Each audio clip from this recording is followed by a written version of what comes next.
Hi students, in heat lesson, today we are going to discuss about applications of specific heat. If specific heat is high, rate of rise in temperature is low for same quantity of heat supplied to the system. So the rise in temperature depends on nature of substance which in turn affects specific heat. Specific heat values given in the table shows metals like iron, copper, zinc and water kerosene values. When we observe the specific heat values of these substances, we observe metals have low specific heat values, water and kerosene have high specific heat values. When specific heat value is high, rate of rise in temperature is low and vice versa for same quantity of heat supplied. This means when heat supplied to the system, the temperature rise depends on specific heat value of substance. When specific heat value is low, the system heated very fast. When specific heat value is high, the substance heated very slowly. So, this specific heat of substance gives a degree of reluctance to change its temperature. So, the specific heat of a substance gives degree of reluctance. Reluctance means which opposes to rise temperature while supply heat energy. So విద్యార్థులు మీరు ఇక్కడ గమనిస్తున్నారా, మనకి specific heat value అనేది మనకి ఏం తెలియజేస్తుంది? మనం already previous క్లాసెస్లో నేర్చుకొని ఉన్నాం. పదార్థ స్వభావం పైన ఉష్ణోగ్రత పెరుగుదల ఆధారపడుతుంది. ఉష్ణోగ్రత పెరుగుదల అంటే స్పెసిఫిక్ హీట్ వాల్యూ అంటే విశిష్టోష్ణంలో విశిష్టోష్ణం విలువలు మనకేం తెలియజేస్తుంది? మనకి ఇక్కడ చూద్దాం. కొన్ని పదార్థాల విశిష్టోష్ణపు విలువలు ఇక్కడ ఇవ్వబడ్డాయి.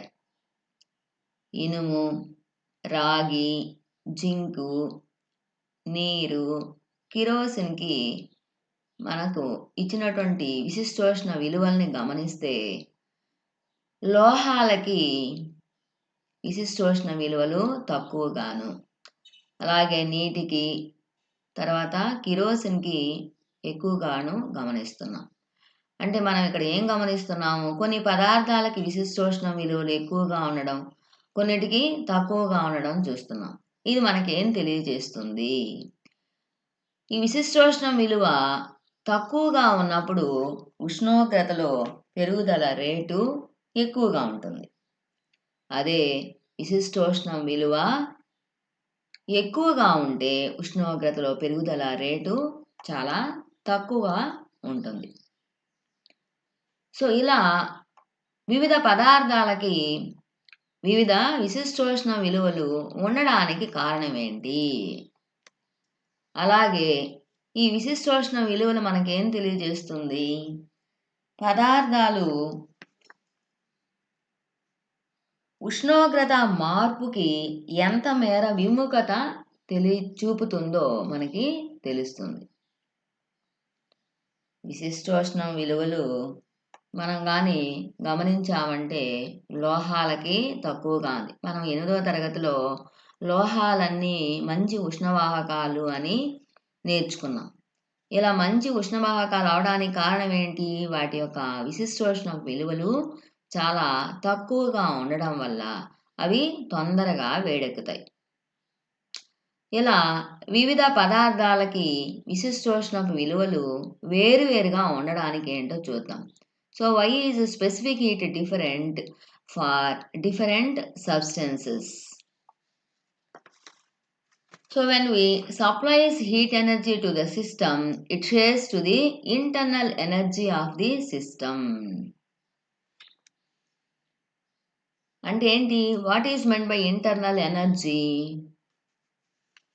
Internal energy means the molecules of the body or system have different forms of energy, that is rotational kinetic energy, vibrational energy, like linear kinetic energy, and potential energy between molecules. So the total energy of the system is called internal energy. When we supply heat energy to the system, the sharing of energy goes to kinetic energy.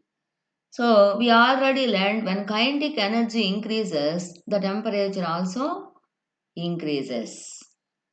So this sharing of energy of system varies with the substances.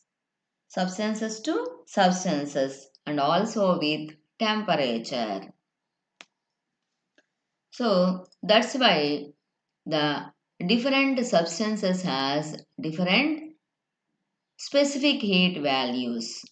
So due to low specific heat values of metals, cooking vessels are made up of steel, aluminium, copper. విద్యార్థులు, మీరు ఒక్కొక్క పదార్థానికి ఒక్కొక్క రకమైన విశిష్టోష్ణ విలువలు ఉండడానికి కారణం ఏంటో ఇప్పుడు చూద్దాం.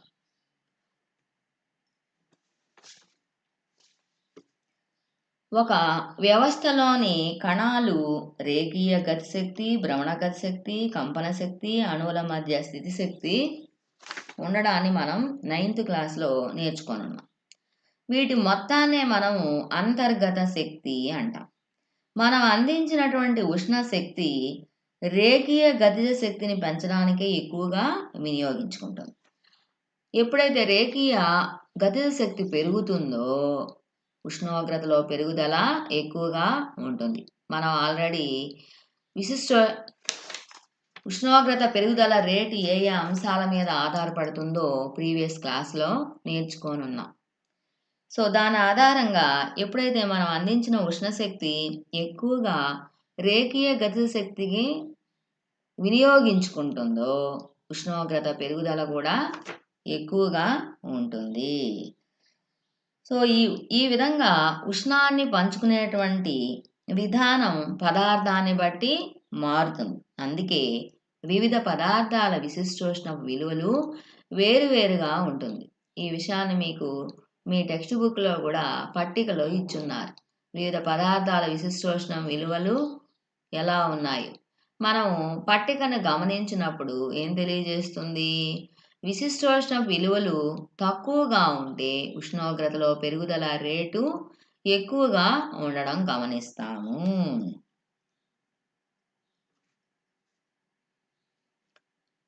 కాబట్టి ఇక్కడ మనం గమనించండి. Due to low specific heat values of metals, cooking vessels are made up of steel, aluminium, copper. So మన ఇంట్లో వంట పాత్రలు అన్నీ కూడా మెటల్స్తో, లోహాలతో తయారు చేయడం గమనిస్తాం. మనం ఎక్కువగా స్టీలు, అల్యూమినియం, రాగి పాత్రల్ని వంటకి వాడతాం. Recently we are using copper bottomed vessels for cooking due to rise in temperature is faster than iron. మనం ఈ మధ్యకాలంలో ఎక్కువగా వంటలకి వంట పాత్రల అడుగు భాగము రాగితో తయారు చేయడం గమనించుంటారు. ఇలా ఎందుకుంది? మనం కానీ టేబుల్లో గమనించామంటే ఐరన్ కంటే కూడా రాగికి విశిష్టోష్ణ విలువ చాలా తక్కువ ఉంది. కాబట్టి తొందరగా వేడెక్కుతుంది. మనం ఏం నేర్చుకున్నాం? When specific heat values are low, the rise in temperature is high. So when compared to iron, copper has low specific heat values. That's why cooking vessels are made up of copper bottomed.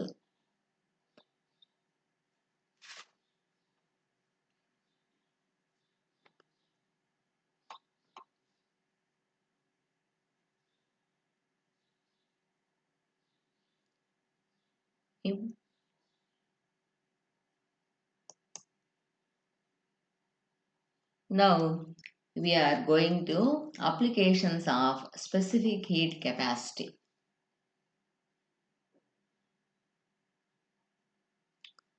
So in the given table, what you have observed that water has greater specific heat value.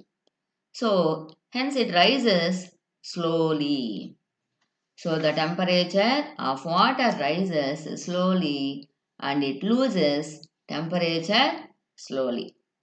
So that's why water is used as coolant in automobile radiators. That means water is used as coolant.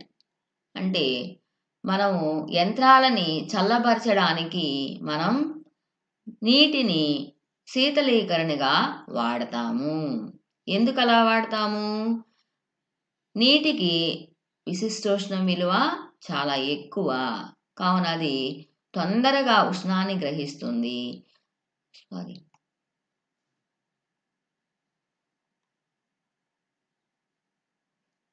ఉష్ణాన్ని తీసుకోవడము లేటుగా ఉంటుంది, ఆ ఉష్ణాన్ని వదిలిపెట్టడం కూడా లేటుగా ఉంటుంది. So the oceans behave heat store houses of the earth. Water in ocean transports the heat away from the equator to moderate climate in parts of north and south poles. So when we observe, so 3/4 of our earth is covered with water, that is water in oceans. So water in oceans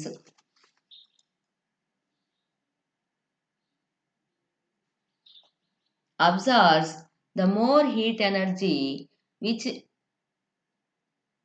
receives from sun and it transported to the north and south poles. So that's why the atmosphere and climate is moderated in the parts of north and south poles. So మనం సముద్రాలని ఉష్ణ భాండాగారాలు అంటాం. ఇలా సముద్రాలలో ఉండేటువంటి నీరు ఉష్ణాన్ని భూమధ్య రేఖ నుండి ఉత్తర దక్షిణ ధ్రువాలకి అది ట్రాన్స్పోర్ట్ చేస్తుంది. ఉష్ణశక్తిని, సూర్యుడు విడుదల చేసేటువంటి ఉష్ణశక్తిని సముద్రాలలోని నీరు గ్రహించి ఆ ఉష్ణాన్ని భూమధ్య రేఖకు రెండు వైపులా ఉన్న ఉత్తర దక్షిణ ధ్రువాలకి ప్రసరింపచేస్తూ ఆ పదార్థాల శీతోష్ణ స్థితిని సమతుల్యం చేయడానికి సహకరిస్తుంది. దీనికి కారణం ఏంటి? నీటికి విశిష్టోష్ణం ఎక్కువ, కావున నీరు ఉష్ణాన్ని చాలా నిదానంగా గ్రహించి నిదానంగా విడుదల చేస్తుంది. సో ఇంకా మనము వాటర్ మెలన్ పుచ్చకాయలో గమనించామంటే ఎక్కువ భాగం నీరుంటుంది. అందువల్ల దానిని ఫ్రిడ్జ్లో నుండి బయటికి తీసినప్పటికీ ఎక్కువసేపు చల్లగా ఉండడం గమనిస్తాం. So when we brought water melon from refrigerator, it retains coolness for a longer time. Why? Water has greater specific heat value. That's why it retains coolness for a long time. A samosa appears to be cool outside and inside curry is hot due to ingredients have higher specific heat value. మనము సమోసాని వేడి సమోసా తీసుకొని చేతిలో పట్టుకొని మనం ముక్కలు చేస్తున్నప్పుడు లోపల పొగలు రావడం గమనిస్తాం. అంటే అర్థం ఏంటి? సమోసా లోపల ఉన్నటువంటి కూర విశిష్టోష్ణం విలువ ఎక్కువగా ఉంటుంది బయట ఉన్నటువంటి పదార్థం కంటే. అందువల్లే విశిష్టోష్ణం విలువ ఎక్కువైనప్పుడు ఏమవుతుంది? అది నిదానంగా ఉష్ణాన్ని విడుదల చేస్తుంది. So A samosa appears to be cool outside but hot inside curry. So it has curry inside has greater specific heat value.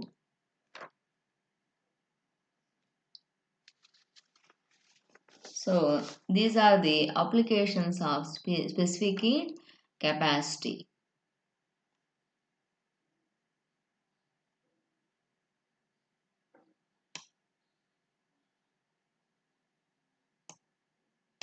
Thank you.